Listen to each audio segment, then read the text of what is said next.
حضرت مولانا طارق جمیل صاحب عمران خان کے پاس جائے تو اعتراض ہے، اور مولانا معاویہ حمزہ شہباز کے پاس جائے تو سمجھ نہیں آتی۔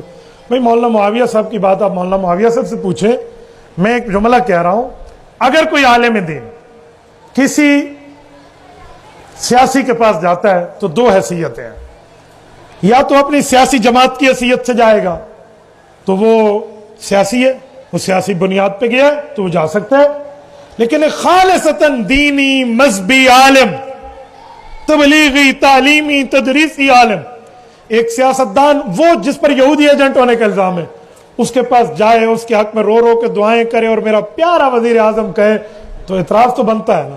یار مجھے ایک جملہ کہو، ایک منٹ، پاکستان میں بلا تنازع شخصیت شیخ الاسلام مولانا مفتی محمد تقی عثمانی دامت برکات ہے یا نہیں ہے؟ بولیے۔ وفاق المدارس العربیہ پاکستان کے سربراہ ہیں، حضرت مفتی صاحب جائیں، نواز شریف سے ملیں، شہباز شریف سے ملیں، آصف علی زرداری سے ملیں، مولانا فضل الرحمان سے ملیں یا عمران خان سے ملیں، ملاقات ہو رہی ہے، تو ہم کبھی کچھ کہیں گے؟ نہیں۔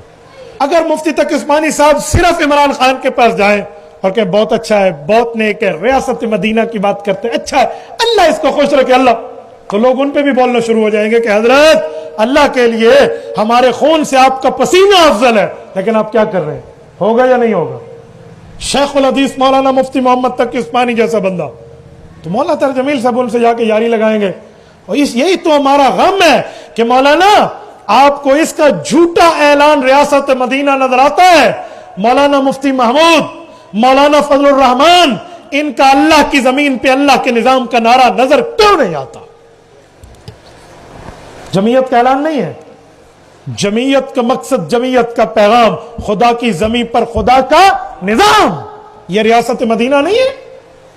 یہ آپ کو نظر کیوں نہیں آتا؟ اگر ریاست مدینہ اتنی اچھی لگتا تھا آپ کو نعرہ، تو خدا کی زمین پہ خدا کا نظام والا نعرہ آپ کبھی ہمارے بھی 27ویں کے پاس آئیں اور مولانا کے پاس عبدالخیل کے ممبر پہ بیٹھ کے دعا کریں، ہمارے پاس کیوں نہیں آتے؟ بتائیے نا، کچھ تو بولیے۔ جب آپ وہاں پہ جا کے سیاسی انداز کی دعائیں کرائیں گے تو پھر اعتراض تو بنتا ہے نا۔ ہمیں تکلیف صرف یہ ہے۔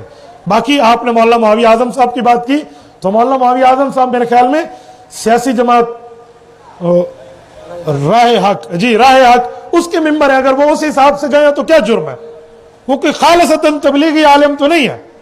وہ چھوڑے، حضرت مولانا اعظم طارق شریف رحمہ اللہ کی زندگی گزری ہے کتنے سیاسیوں کے ساتھ بیٹھنے پہ، کبھی کسی نے مولانا اعظم طارق پہ یہ الزام لگایا تھا کہ آپ فلاں کے پٹھو بنے ہوئے ہو؟ ان کا ایک سیاسی موقف تھا، رب کریم ان کی قبر پہ کروڑوں اربوں رحمت نازل فرمائے۔ میں آج بھی مولانا اعظم طارق شریف رحمہ اللہ کے لیے دعا گو ہوں، لیکن سیاسی جماعت کی حیثیت سے گئے تھے، تو آپ جائیے۔